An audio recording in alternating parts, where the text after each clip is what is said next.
discuss surveillance and poverty. Surveillance is the act of observing others to gather information, and this process can then be used for various purposes. There are many common forms of surveillance we are aware of, such as security guards and cameras watching us, our smartphone and devices, and cookies. Not that type of cookie. There we go. Cookies taking in our consumer data that affects our ads and social media. But many of the ways surveillance affects low-income communities and people are less known and less visible. Surveillance is used to influence populations in an ever-advancing world, so it is used to define and enforce cultural norms.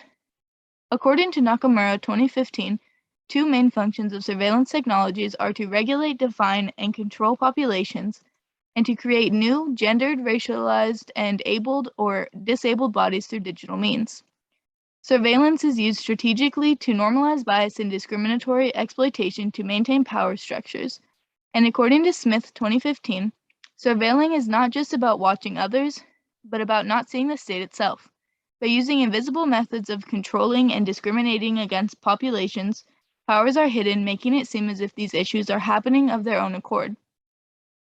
Yet these incommensurable issues are also often so complicated that it can be hard to see the entirety of the problem or solutions. How is surveillance used to criminalize, marginalize, and exploit the poor? According to Gelman and Alderbell 2017, mass surveillance society subjects us all to its gaze, but not equally so. Its power touches everyone, but its hand is heaviest in communities already disadvantaged by their poverty, race, religion, ethnicity, and immigration status.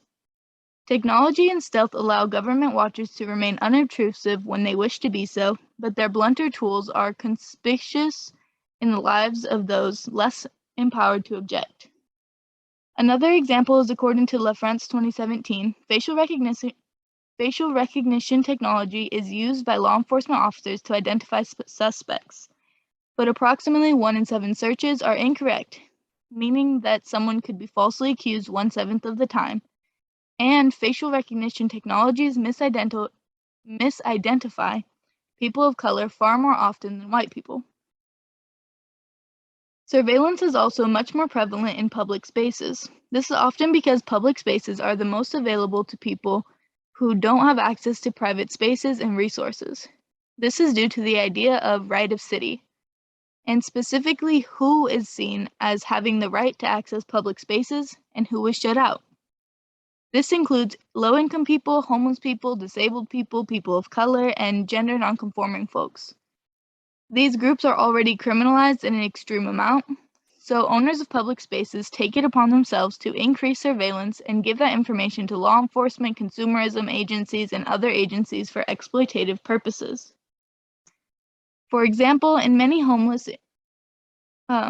cases, homeless individuals looking to meet their sanitation and hygiene needs go to public restrooms, but they are often met with visible and less visible surveillance technologies that are extremely unwelcoming and exclusionary towards them. Yet often these surveillance tactics go unnoticed, especially for more privileged folks, because they fall under the notion of panopticon, that if you're not doing anything wrong, then you shouldn't mind being watched, and that it's an equal trade-off of convenience for being surveilled.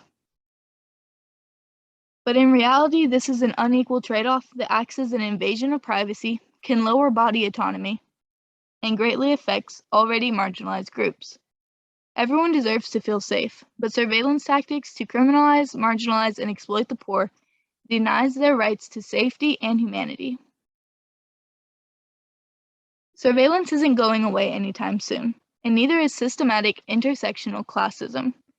Yet some potential solutions that I've found are community building within low-income communities, resiliencies despite the huge issue, an increasing awareness of the issue, people working towards the minimization of bias on the individual level by lowering implicit and explicit biases, and actions taken to lower disparities and injustice. For example, in Brazil, there has been an internet constitution put in place providing digital human rights. The Marco Civil de Internet connects digital communication with democratic values of liberation, inclusivity, and addresses network neutrality, personal data protection, and privacy.